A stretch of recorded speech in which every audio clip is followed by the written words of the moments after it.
Okay, year 10, we're back for the second part of essay writing for the poem Plenty. And we're going to start, now that you have a plan of the different PEE paragraphs that you want to write and what you might use as evidence in each of those paragraphs, I want you to now start thinking about an introduction. Okay, now you see at the top of the slide it says introduction and thesis is a word we use to talk about a main argument or a main idea that you're going to in a paper, okay, or in an essay. And we want to help you put that together at the beginning of every essay, okay? So when you write poetry essays, your opening paragraph should have 3 parts to it, okay?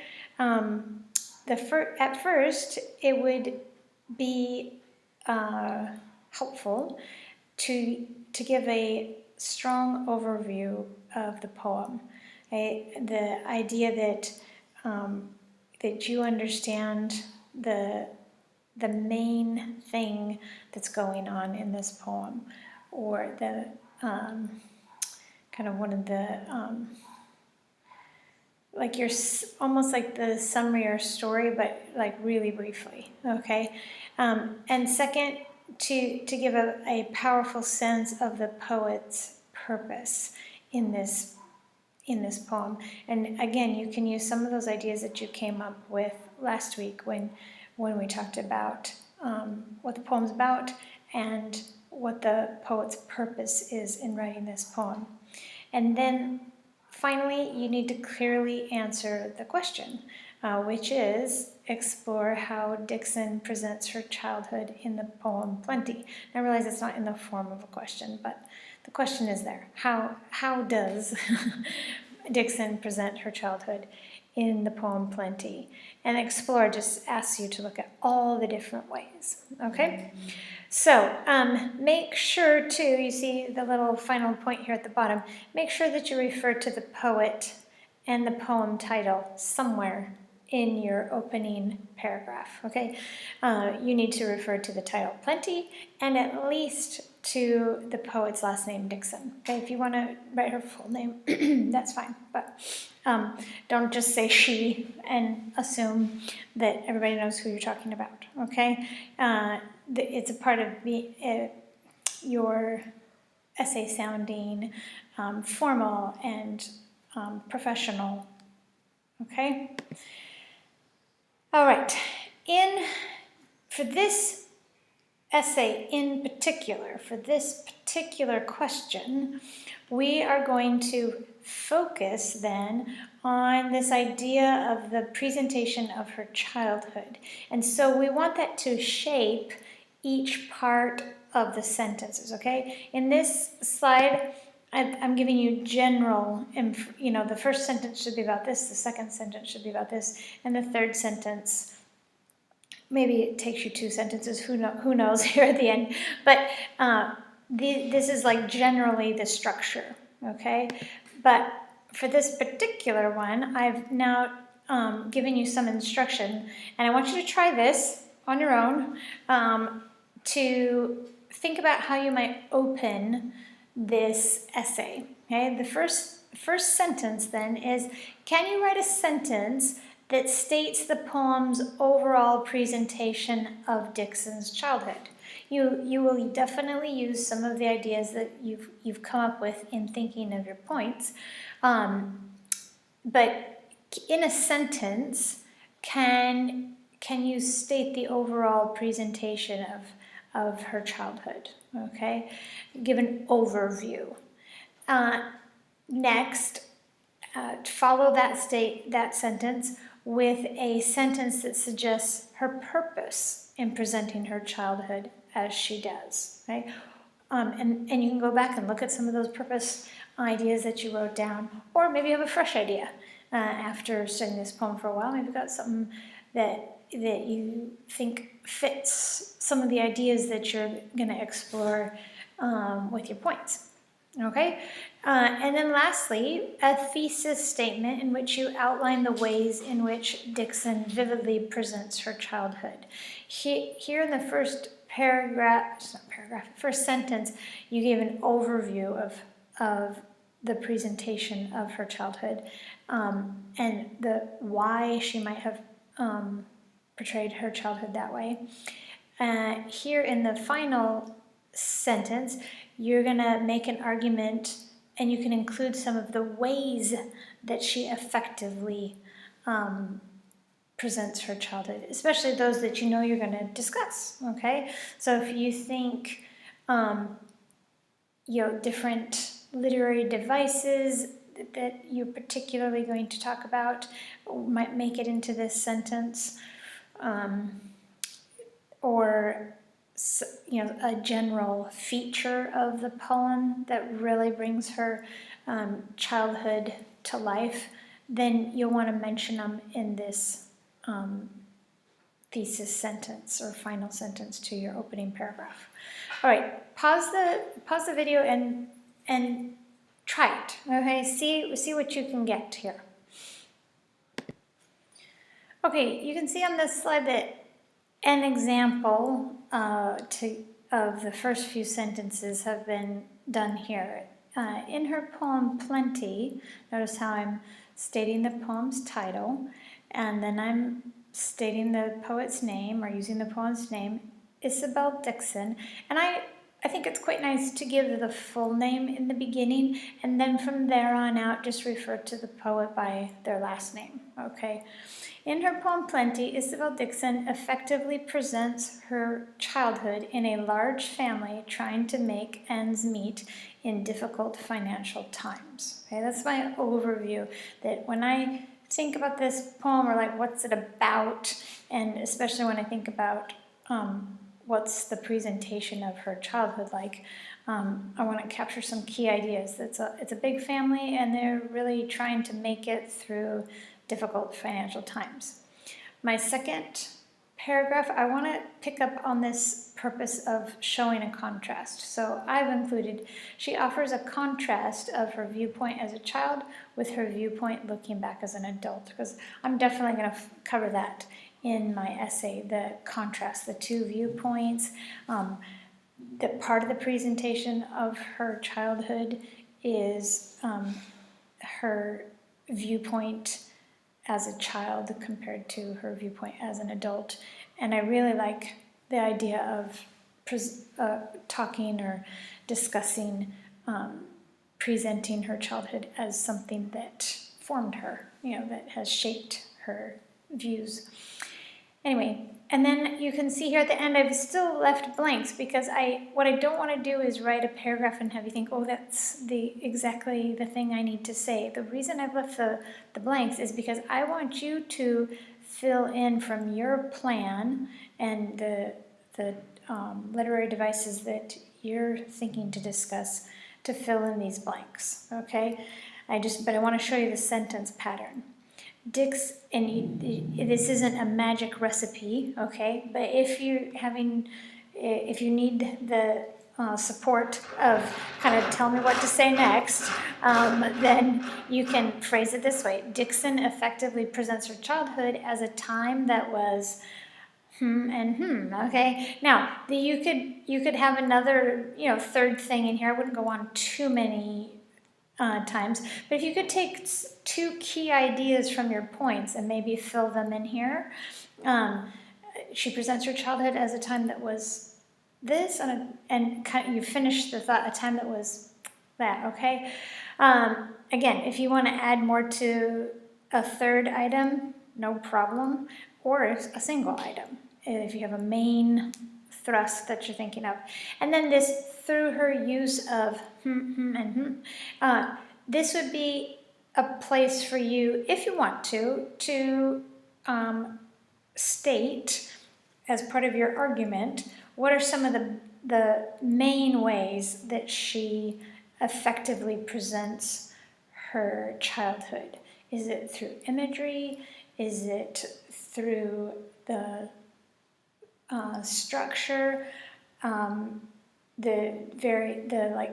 the change of viewpoint, and that's kind of, I've already kind of included that here. But if your purpose was a little bit different and you want to then include the changing viewpoint as one of your main devices that she uses. So these are the building blocks of your introduction, okay? Overview, purpose, and then a sentence at the end that states kind of an argument. My argument is that her childhood is presented as this, and I think these 2 or 3 devices are really effective in presenting the childhood in the poem. Okay. All right, we got to keep moving. I have lost where I am in my slides here. Here we go. Okay, just as a reminder, I know we talk a lot about writing PEE paragraphs, but there's other ways to think about these analytical paragraphs, and the PETAL, which isn't it's a little bit longer, but it spells pedal, so it's kind of nice. These are the ingredients, I guess you would say. They should generally go in this order, okay? And the most important being that every paragraph, okay, you're gonna, after you write this intro, every paragraph that comes after it until you get to your conclusion should be an analytical PEE paragraph, or PETAL. And each should start with a point, okay? Remember, every point statement is an answer to the question. The question is, how does Dixon present her childhood? And every paragraph that you write is like another answer to the question, okay? And so it's really important that you start your PEE paragraphs or your analytical paragraphs with a clear point. And the point should be focused, even contain the word childhood, okay? If you want to use different words besides present, that's fine. But childhood should be at the center of each of your points. She shows that her childhood was. She portrays this about her childhood. She presents her childhood as a time when, okay? Those are all ways that you can write those point statements. I have more slides coming on those, but please start with a point statement, okay? So many times I read essays that start with quotes, and quotes should come after you make a point, because the quote is then going to support it. The quote is not the point. The quote is the evidence. It's the support. And hopefully you will get to a point where you're using more than one quote to support your point. So at that point, it's even more important that your point come first, and that then you start presenting quotes as evidence to back it up. I see it here. I see it here. She uses this to show us this, okay? Or she uses this word, and the effect it creates is I understand this about her childhood, okay? Now, here is the explain or analyze, okay? When we say PEE, we, point, evidence, explain, and analyze is, just a little bit more sophisticated word for explanation, okay? But explain and analyze are the same thing, more or less, okay?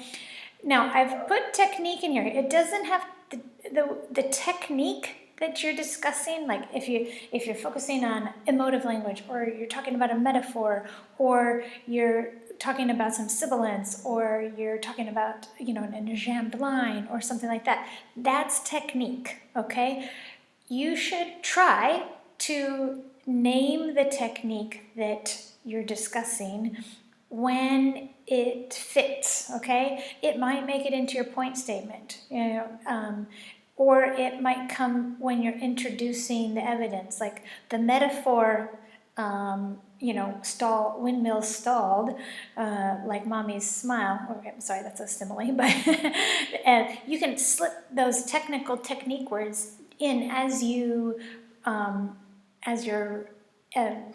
introducing your quote. In fact, it sounds a lot more sophisticated than just saying the quote, blah, blah, blah, this is a metaphor or this is a simile, okay? When you can more fluently give that information, like the simile, windmills stall like mommy's smile, is you're getting the information in, and you're also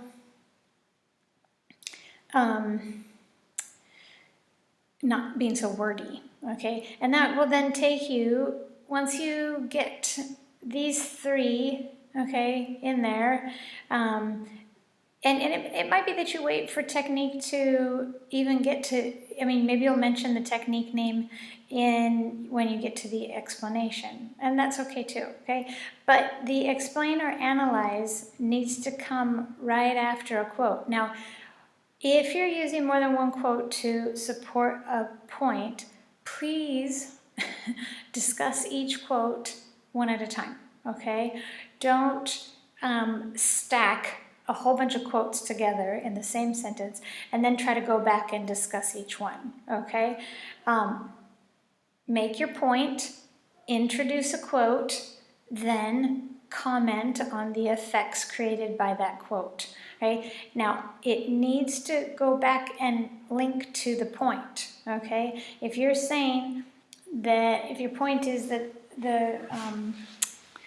the childhood is presented as a difficult time for the mother, then the evidence should be, the quote should be in support of that, and then your analysis then needs to focus in on how that phrase, metaphor, or simile or personification creates the effect that you're saying it creates. You're saying that that she's showing that the childhood was a difficult time for the mom. How does that phrase or that line that you're quoting do that?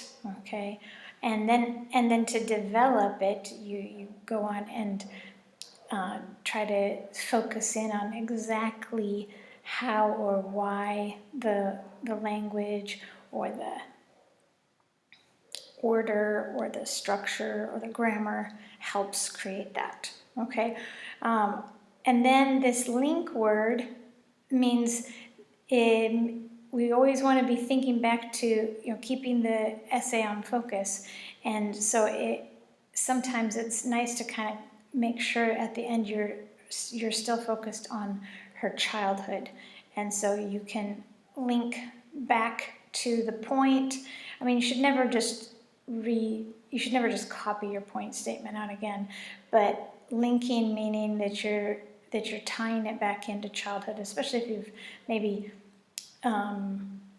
developed an effect comment a bit, then you can think of how you can bring your paragraph back to focus, okay? Now, I think I've just said all of this without showing you this slide. Okay. Yes, I think so. I got a little bit ahead of myself. So if you want to pause the video right now and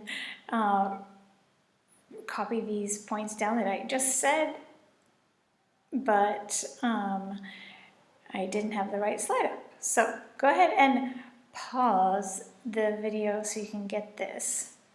Here at the end I have said, analyze how evidence accomplishes what you claimed in your point. Don't simply state that the evidence proves your point. This is an important thing.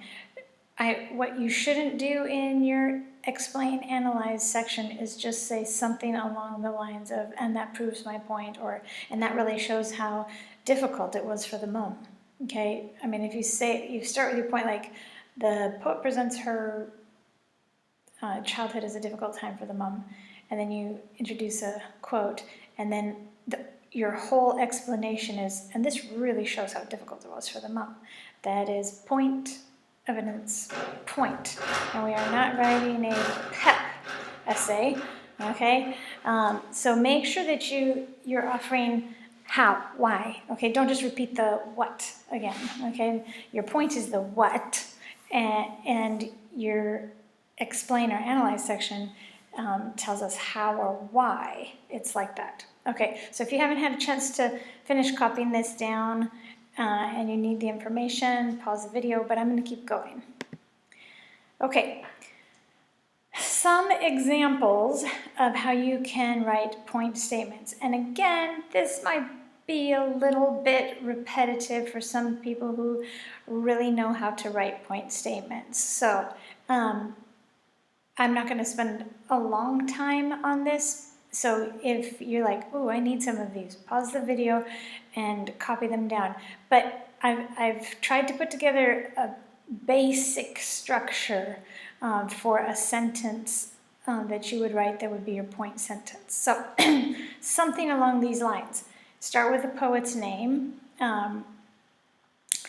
Dixon, okay, poet's name, and then when I write about the verbs with strokes, it means you use one of them, not all three like this, okay? So Dixon presents, or Dixon conveys, or Dixon portrays, okay?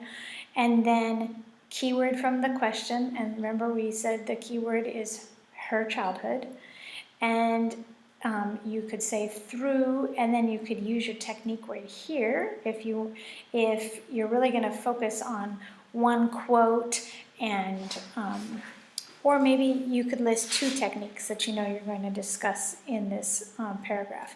You know, Dixon presents her childhood through, you know, metaphor and personification in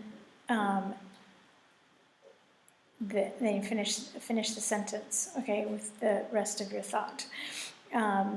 And or a little bit more simply is Dixon presents, or Dixon conveys, or Dixon portrays her childhood as, and you could maybe finish it with one of those phrases like as a time that was da-da-da, okay? And you can see some of my examples here where I'm trying to put this structure into practice or give you some examples. And maybe you'll want to use some of these as some of your points. You can, and you're welcome to, and you're also very welcome to write your own. Dixon presents her childhood as a rather difficult time for her mother through, and I have these in parentheses only so you can see that maybe you're going to pick some different evidences, and so these literary devices won't be the ones that you're actually going to talk about. So you should fill in the technique words that are appropriate to the quotes that you're going to use. So I said through use of imagery, and here I would definitely be talking about some of the quotes of a description of the mom's face, and the anchored down, lid, okay, clasp. I would choose one or two of those. And then emotive language, I would definitely talk about the quiet despair, and I would talk about the anger, okay? So, I mean, if I was putting that paragraph together, so that's why I have those two, but that's what I would use. Maybe you want to focus on something else, or not both of them, okay? So, that's why they're in parentheses. A second example, Dixon presents her childhood as an ongoing battle between the mom and her children through her use of imagery and personification. Dixon portrays her childhood as a lean financial time when her family struggled to have enough. And lastly, I hope this last little word's not cut off by the corner, but Dixon presents her view of her childhood now as an adult in contrast to her view as a child.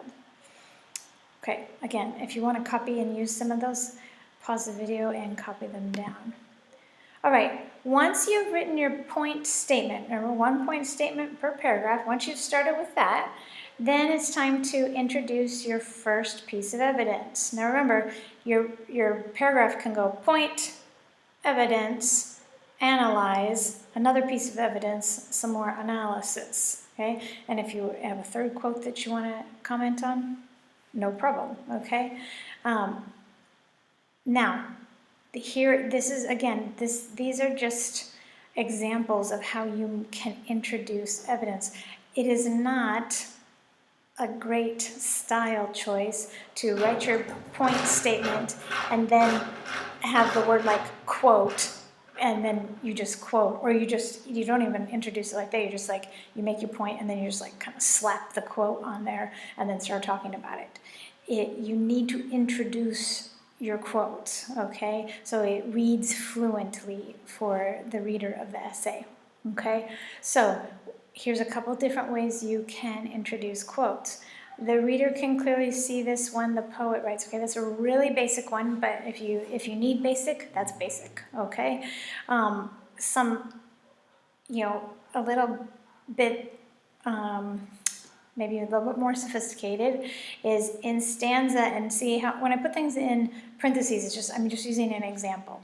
In stanza 2, or in line 12, okay, the imagery, or see how I'm slipping in my technique word here, and then I'm going to use the quote that is the language of the imagery, okay, and I'm going to introduce it that way. And then I'm going to lead right into my analysis, okay? I don't have to have a separate sentence just for my evidence, okay? You can, but fluent, more sophisticated writing would, first of all, locate where in the poem this comes from, and then I'm using a technique word, I'm introducing my quote, and then I'm leading right into my analysis by saying suggests, and I'm going to say what this imagery suggests about the mom and the difficult time that the childhood was for her.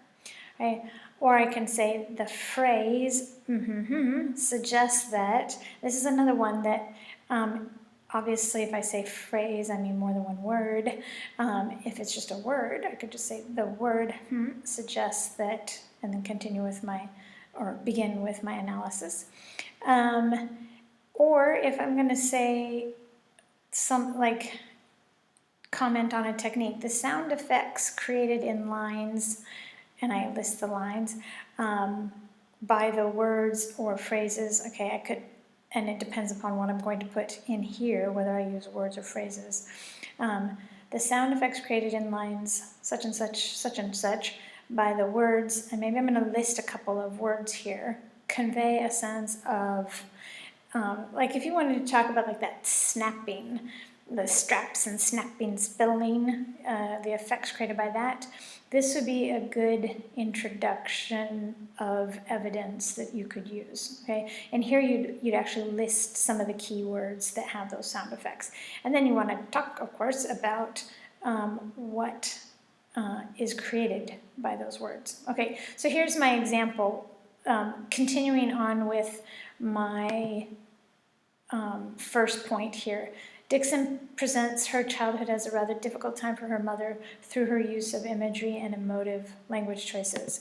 If I were continuing on with that point, I might start, or my first piece of evidence might be this. Dixon uses emotive language and sound effects in her description, running riot to my mother's quiet despair, to convey this, okay? I've named the techniques and I've given my quote, and then my next sentence would start my analysis. Then of course, you move or flow right into analysis. Ways that you can start the sentence, the ways that you can get into analysis. These are some sentence starters. The effect on the reader is.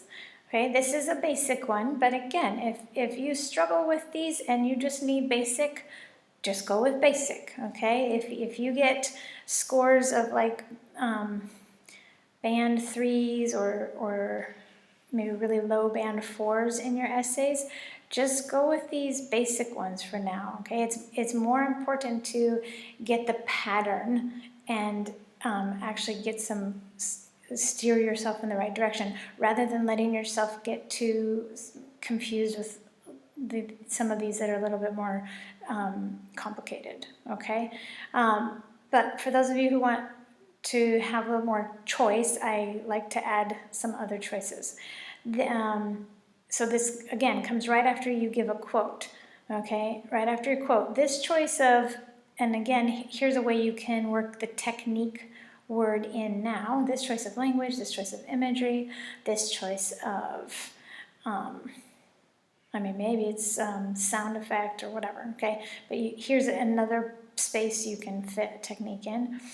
But if it's just a language choice, then this is a probably frequent one you might want to use. This choice of a language seems to suggest, and that will get you headed into what the image suggests, what the sound effect suggests, what the perspective or grammar or emotive language, what's being suggested by what language or image is being used. Two other sentence starters. The poet seems to be suggesting or connecting. Again, when I use a stroke like this between two words, I mean for you to use one or the other, not both together like this. The poet seems to be connecting and like put together, if she's pulling some ideas together, that's something you could say. I know I use the word suggest a lot, but it is a really helpful word. The poet seems to be conveying, because conveying is just another word for communicating, or show, communicate, demonstrate, all of those are good words, okay? The poet uses this to, okay, that's another really simple one, but don't just rephrase what, don't just say the poet uses this to, and then kind of put the quote in your own words. You need to think effect. What does it help me understand? What does it, your point has expressed what it shows you about her childhood, and so when you go into this part, you're saying the how, okay? Uses this to, and then you're going to give me a why or a how. Here's my example.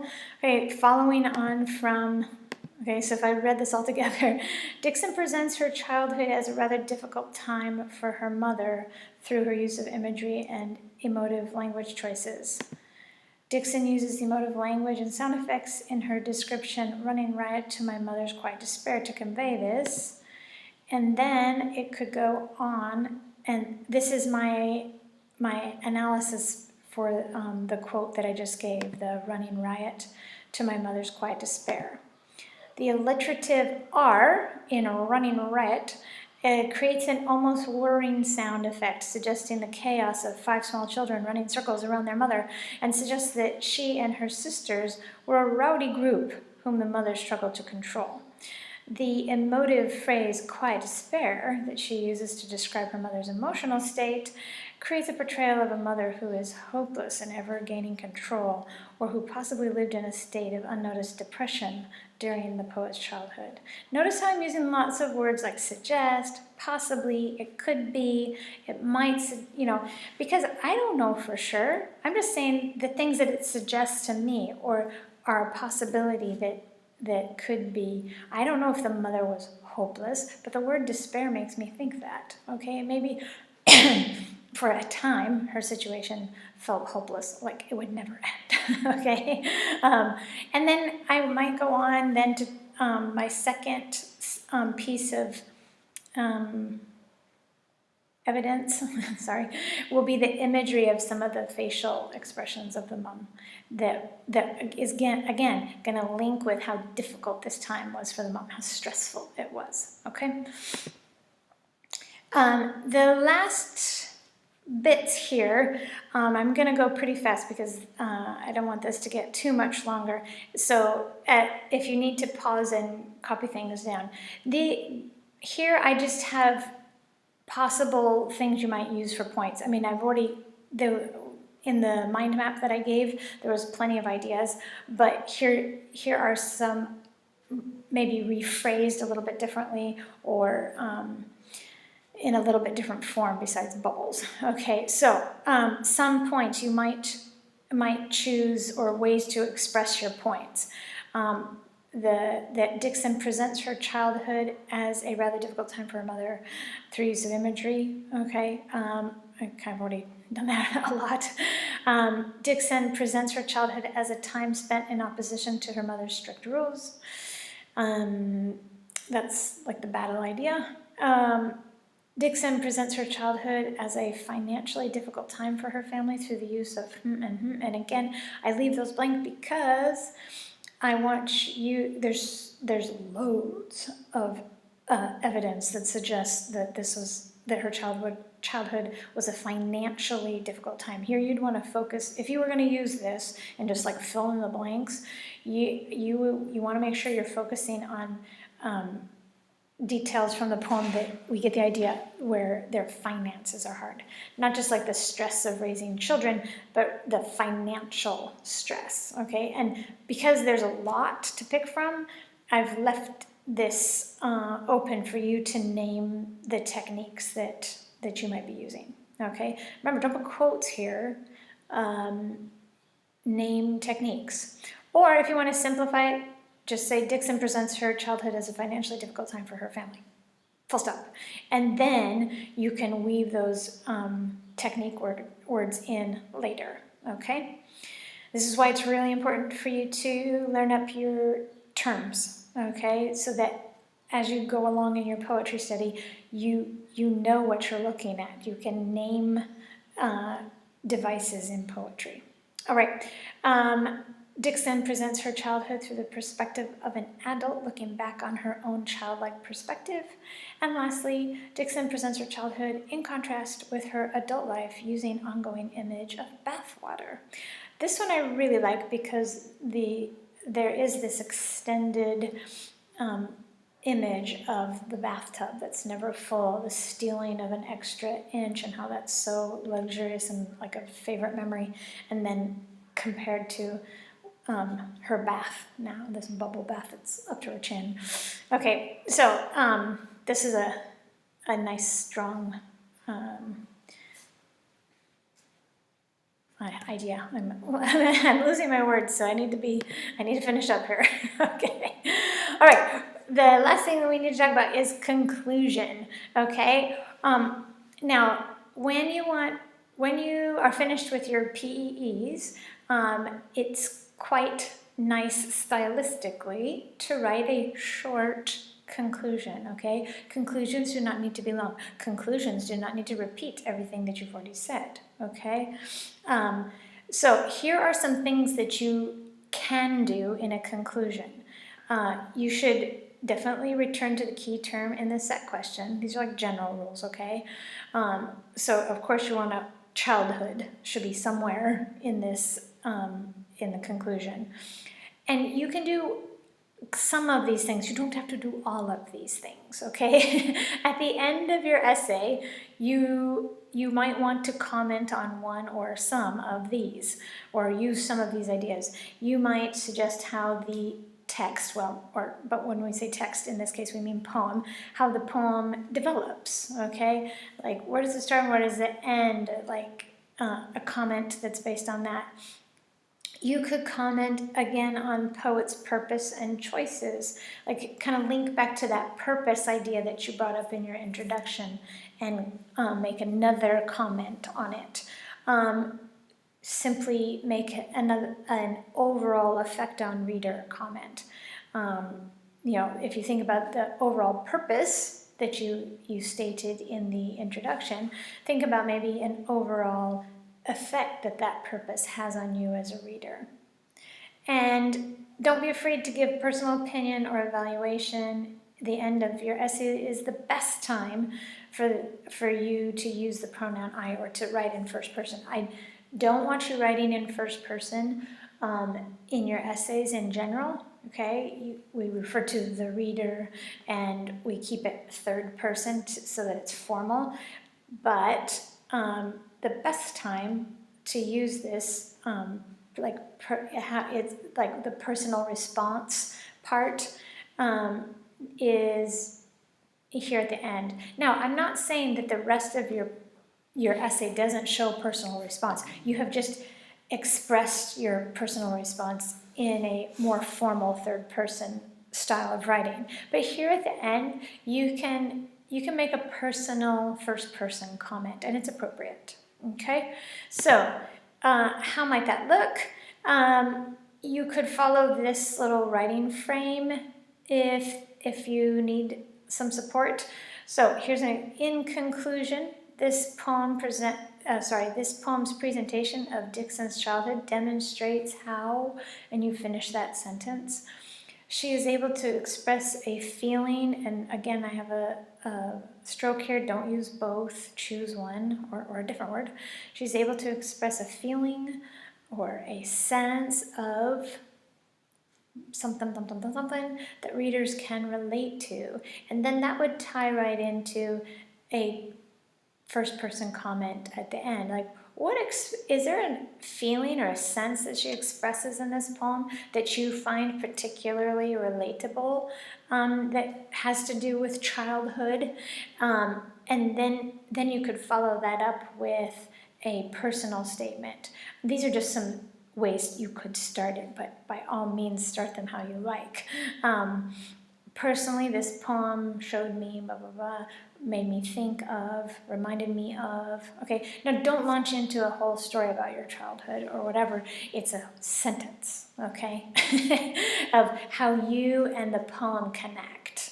Okay, one of the reasons I had you look up poetry that reflected how you were feeling this last week is I wanted you to get into that zone of finding the emotional relatability between you and a poet, okay?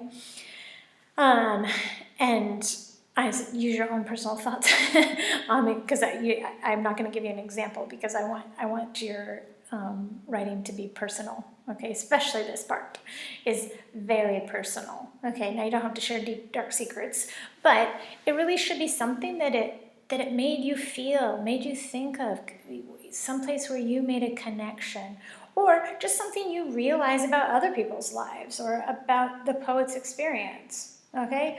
It could be anything. It should be related to her childhood, though, okay? Not something totally off, okay? So again, I'm only talking, 3 sentences at the max, okay? The majority of your time should be spent on developing your analysis paragraphs, okay? So by the time you get to the conclusion, you, just like in your prose essays, I want you to have a minimum of 4 PEE paragraphs. Now, if you're somebody who struggles to write PEE paragraphs and your analysis paragraphs are short and you only have 1 piece of evidence, then you're going to need more PEE paragraphs, okay, more points and more paragraphs even. So if they're shorter, then there should be more of them. If you're somebody who doesn't struggle with that, then you should still have 4 because you want to make sure you cover enough material. Okay, you could write 2 super long PEEs about 2 aspects of the poem, and then you wouldn't really be covering enough enough of what's in the poem. Okay, your poems still need to be 400 to 600 words. Nothing has changed in that regard. Okay, that is what Cambridge is going to expect to see when they open up your exam paper. Okay, if it's quite a bit shorter than that, you're going to lose points simply because you won't have developed your thoughts to enough depth. You won't have explored the poem enough. Okay, repeating yourself is not a good way to make it longer. Skipping lines is not a good way to make it longer. And normally I have you guys handwrite your essays when we're in school, but for sake of distance learning, I am more than happy to have you type them. However, do not, I repeat, do not send me copy paste from some website, okay? I know what your writing sounds like. I will know if you start sending me copy and pasted stuff, okay? So please do your own work, and if it's possible for you to type your responses, that really is the easiest for me to read, okay? I always include my email address, or you can link files into Class Dojo as well. Okay, the end of this presentation are tips. Okay, I'll go through them quickly, but if you want to write them down, or there are things like, oh yeah, I forget that, please write these down. Even if you don't write the whole sentence, at least write the key phrases, okay? Just as a way of a reminder for you guys. And maybe you have a similar list. If you have it from when I handed it out for prose, then maybe copying it down is pointless. But if you need the reminder, or there's especially something you normally forget. So here we go. Formal language, and you write in present tense, okay? When you'll notice in the examples I gave, Dixon presents, Dixon, this phrase suggests, you always write in present tense in these, okay? Even though she wrote it in the past, and we're talking about what happened in her past, the effects that the poem makes, though, we talk about in present tense because they're still creating it because we're reading it now, okay? So, try to refer to the reader and avoid making references to yourself or writing in first person, okay? Try to keep it to a third person formal voice. That will help you with this, okay? Also, what will help you sound formal is to not use contractions, okay? Try not to use contractions because that makes your writing sound chatty and conversational, and that's not the register we're going for here, okay? It's important to try to use connectives or discourse markers to guide your reader through your argument, like firstly, or on the other hand, or similarly, and furthermore. Okay, when you're building your argument, try to use some of the connective discourse markers. I can upload another copy of that to this assignment if that would be helpful for you guys. I lose track of which classes I've given these to, and some classes I've given to several times. And so anyway, you may already have a copy in the back of your exercise book. In general, avoid being general. Avoid general statements. Be as specific as possible. If you want to say that it shows emotion, try to name the emotion. Okay, that's an example. Don't just say it really shows, you can really feel the emotion here. Just name that emotion, and that will automatically be a more specific sentence, okay? Avoid needless repetitions. You will not receive credit for making the same point twice. Repeating things like poem title every paragraph is seen as a cheesy way to make your essay look longer without really saying anything. I mean, if you start every paragraph with, in the poem plenty, okay, as long as you do that in the introduction, we got it. We know what poem you're talking about. Okay? I would say too, try not to talk about the same quote more than once. Okay, you'll end up repeating yourself. If it's a really key idea and it really fits really well with two of your points, maybe, as long as you're not repeating yourself. But my advice is that you choose different quotes for evidence throughout. If you just kind of keep talking about the same three quotes, it's not going to be a very broad treatment of the poem. Okay, one more slide of general tips, and then I promise I will shut up. Okay, I've already said this one. Refer to the poet by first and last name, or last name only, but never by first name only. Okay, avoid device spotting. Do not simply state that the poet uses a metaphor. If you identify a poetic device, you then have to analyze its effect on the reader. You don't just like say in your essay, and that's a metaphor, and that's all you say about it, okay? You can identify it as a metaphor, but you need to talk to me about what the poet accomplishes effect-wise by comparing that to that, okay? By comparing her mom's facial expression to a clasp, what effect is created, okay? Analyze the poet's writing, do not compliment the poet, okay? read lots, over the years I've read lots of essays that the students think that they need to compliment the poem. They do a really good job of this. I was like, the poet's not here to accept your compliments, and we're not here to like evaluate it necessarily. We're here to explain how it creates the effects that it does on our emotions, on our perspectives, on our understanding.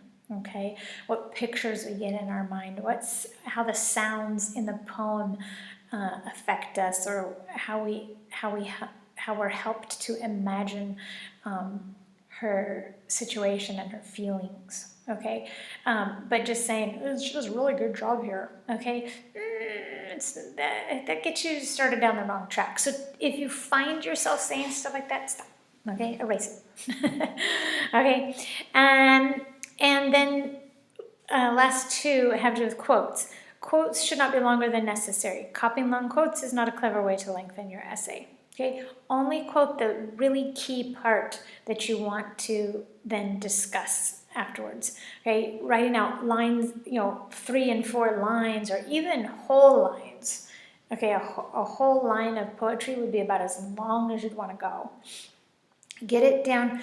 If there's something that you need, several parts for, you can use ellipses, or you can summarize the less important part and then just quote the key word or phrase. Okay, try to show that you can be selective with your quotes.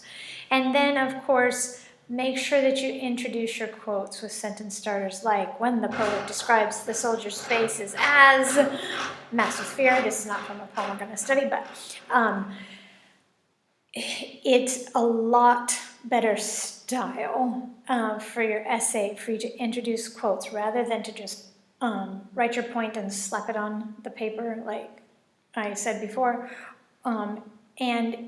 Or like sometimes I've seen students like they write their point and then they just like quote colon and then their quote, or this quote. I mean, that is an introduction, but try to guide your reader as much as you can with introducing your quote before you just throw it at your reader. Okay, the more fluent you can make your essay, the better, and the higher your points are going to be. Okay, but don't forget that basic and correct is important first. Okay, so keep with the basics. A point followed by some evidence, followed by a sentence or two of comment on how or why the quote creates, like what effect it creates and how or why it creates that effect. Okay, if you just stick with that basic pattern, and then that's a good solid place for you to be. Okay, if you guys have any questions, don't feel shy to message me, or if you've got an idea on a point but you want to bounce it off me, message me. Okay, I will be looking forward to your essays.